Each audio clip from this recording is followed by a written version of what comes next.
قربانی کی دو قسمیں ہیں. ایک قربانی وہ ہے جو لازم ہے اور وہ واجب ہے، اور ایک قربانی وہ ہے جو صرف سنت ہے. جس انسان کی مالی پوزیشن ڈاؤن ہو، کمزور ہو، اس کے ذمہ قربانی کرنا واجب نہیں ہے، صرف سنت ہے. اگر قربانی کرے گا تو بہت ثواب ہوگا، نہیں کرے گا تو کوئی گناہ نہیں ہوگا. جس کے ذمہ قربانی واجب نہیں ہے. چنانچہ یہ انسان جب قربانی کرے گا تو قربانی کے جانور کے ہر بال کے بدلے میں نیکیاں لکھی جائیں گی. قربانی کا جانور جب ذبح ہوگا تو خون گرنے سے پہلے اس کے گناہ معاف ہو جاتے ہیں. قربانی کے جانور کا جسم کا ہر حصہ قربانی کرنے والے کی طرف سے بدلہ بنتا ہے. اسی لیے حکم دیا گیا کہ جس انسان کو قربانی کرنی ہو وہ بال مت کاٹو، ناخن مت کاٹو. جس وقت تمہارے جانور ذبح ہو جائے گا اس کے بعد تم کاٹو، کیونکہ تمہارے ناخن کے بدلے میں جانور کا ناخن فدیہ بن جائے گا. اس کو کاٹو مت، اس کو کہو کہ تمہارے لیے فدیہ تیار ہو رہا ہے. جس وقت وہ فدیہ لگ جائے گا اس کے بعد اس کو کاٹو. جس انسان کی مالی حالت کمزور ہو وہ اپنی طرف سے اپنے جذبے سے قربانی کرے، بہت اجر و ثواب ہوگا. اور اگر مالی کمزوری کی بنا پر وہ قربانی نہیں کرتا ہے تو اس کی ذمہ کوئی گناہ نہیں. لیکن جس انسان پر قربانی واجب ہو، اس پر لازم ہے، اور اگر وہ قربانی نہیں کرے گا تو گنہگار ہوگا. اور یہ گنہگار ہوگا اور یہ گناہ ختم نہیں ہوگا تب تک جب تک قربانی ہی نہیں کرے گا. لیکن قربانی کے دن گزرنے کے بعد اب قربانی نہیں کرنی ہے، بلکہ قربانی کے بدلے میں اتنا پیسہ صدقہ کرنا ہے. اور یہ صدقہ کے بغیر معافی نہیں ہے، یہ موت تک برقرار رہے گا. کسی بھی صورت میں معاف ہونے والا نہیں. توبہ اس میں معاف نہیں کرے گا، یہ کرنا ہی کرنا ہے جس پر قربانی واجب. کس پر قربانی واجب ہے؟ شارٹ میں اس کا جواب یہ ہے جس انسان کی مالی پوزیشن یہ ہو کہ اس کے پاس 24,000 روپے آج موجود ہے. عید کے دن صبح کو 24,000 روپے جس کے پاس موجود ہوگا اس آدمی کی ذمہ قربانی واجب ہو جاتی ہے. یہ 24,000 یہ کہاں سے نکالا گیا؟ تو جواب اس کا یہ ہے کہ اصل میں اللہ کے نبی علیہ السلام نے اپنے زمانے میں مالدار اور غریب ہونے کی باؤنڈری بنائی. اور وہ باؤنڈری کیسے بنائی؟ جس انسان کے پاس 200 درہم چاندی ہے وہ مالدار، اور جس انسان کے پاس 200 درہم چاندی نہیں ہے وہ غریب. یہ جیسے مان لیجئے حکومتیں ٹیکس لازم کرتی ہیں. جس انسان کی آمدنی اتنی اس پر ٹیکس نہیں، جس انسان کی آمدنی اس سے آگے اس کے ذمہ ٹیکس ہے. بس اسی طرح سے اللہ کے نبی نے ان سب مسلمانوں کو مال کے اعتبار سے 2 حصوں میں کر دیا. غریب مسلمان، مالدار مسلمان.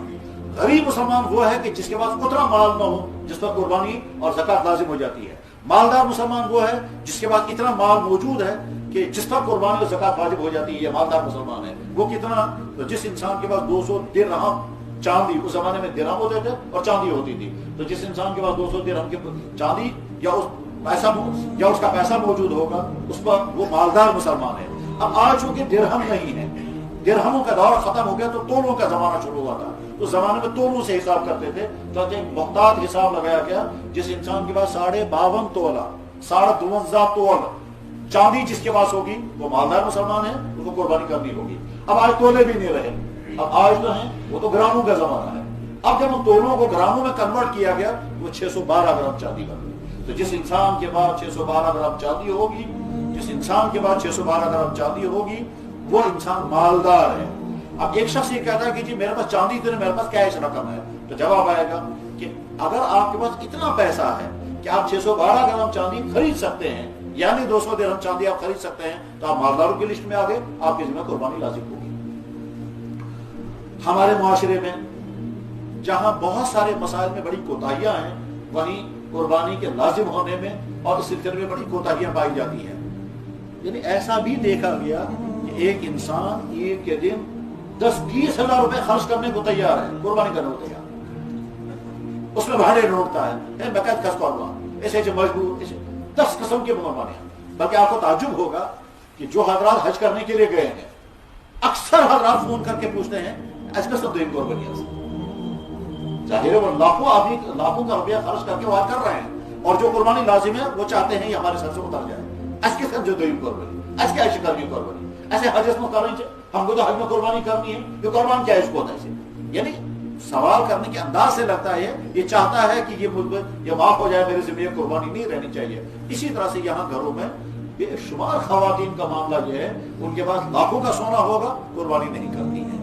بینکوں میں پیسہ ہوگا، قربانی نہیں کرتے ہیں. پراپرٹیاں موجود ہیں، قربانیاں نہیں کرتے ہیں. تو یاد رکھنا چاہیے، اللہ معاف فرمائے، جب کسی قوم پر قربانیاں واجب ہوتی ہیں اور وہ قربانی نہیں کرتی ہیں تو اس کے بدلے میں کچھ دوسری ایسی پریشانی آتی ہیں اللہ محفوظ فرمائے وہ خون کہیں اور سے چلا جاتا ہے۔ اس لیے ہر ایمان والے کو اچھی طرح سے معلوم کرنا چاہیے کہ میری مالی پوشن یہ ہے، اب مجھے بتایا جائے مجھ پر قربانی واجب ہے یا نہیں۔ اگر قربانی واجب ہے تو کرنی چاہیے، اس میں ڈرنا نہیں ہے کہ جناب اسے آسبار میں بغیر پہنچ نہیں۔ اللہ یاد رکھنا چاہیے اللہ کے حکم پر اللہ کے راستے میں جو پیسہ خرچ ہوگا اللہ جل شانہ سال گزرنے سے پہلے پہلے واپس کر دیتے ہیں۔ زکات کا قانون بھی یہی ہے کہ زکات دینے سے انسان مال غریب نہیں ہوگا۔ حج کا قانون بھی یہی ہے، حج کرنے کی وجہ سے غربت نہیں آئے گی۔ روزے کا قانون یہ کہ روزہ رکھنے کی وجہ سے بیمار نہیں ہوگی، یعنی میں بالکل ٹھیک ٹھاک تھا، جو ہی میں نے روزہ رکھنا شروع کیا میں بیمار ہو گیا، ایسا کبھی نہیں ہوگا۔ بیماری کی وجہ سے روزہ معاف ہو جائے یا روزہ ڈیلے ہو جائے وہ تو ہو سکتا ہے، لیکن روزے کی وجہ سے آدمی بیمار ہو جائے ایسا کبھی نہیں ہوگا۔ اللہ کا حکم پورا کرتے کرتے بیمار ہو جائے نہیں ہوگا۔ اسی طرح سے زکات دے کر انسان غریب ہو جائے ایسا کبھی نہیں ہوگا۔ قربانی کر کے انسان غربت آ جائے کبھی نہیں۔ ہاں انسان لالچی ہوتا ہے تو دیکھتا نہیں ہے۔ اس لیے بس پہلا مسئلہ یہ ہے کہ ہر آدمی کو سمجھنا چاہیے کہ معلوم کرنا چاہیے کہ میری مالی پوشن یہ ہے، میرے گھر کی پوشن یہ ہے، مجھے بتایا جائے مجھ پر قربانی واجب ہے یا نہیں۔ اگر قربانی واجب ہو گئی ہے اس کو ادا کرنا چاہیے۔ اگر چھوٹا جانور مہنگا لگتا ہے اور اپنا افورڈ نہیں کر سکتے، بڑے جانور کے ساتھ حصے ہوتے ہیں، ایک حصہ اس میں سے لے سکتے ہیں، اور 3-4 ہزار روپے تک کا ہو جائے گا، یا اور اچھا جانور لیں گے۔ ویسے شوق والے تو کیا کرتے ہیں، آج قربانی کی اگلے دن دوسرا جانور خریدا اگلے سال کے لیے، اور پورے سال اس کو پالیں گے اور محبت کے ساتھ پالیں گے اور شوق کے ساتھ پالیں گے۔ اس کے بعد پھر خوشی ہو کو خوش کر کے پھر ذبح کرتے ہیں اس کو، یا اللہ میں نے آپ کے نام پر جانور ذبح کر دیا۔ اگر آپ کا حکم ہوگا تو میں اپنے بیٹے کو ذبح کروں گا، اگر آپ کا حکم ہوگا اپنے آپ کو ذبح کروں گا، بس آپ کے حکم کے لیے۔ ایمان والا بندہ تو یہ مزاج رکھنا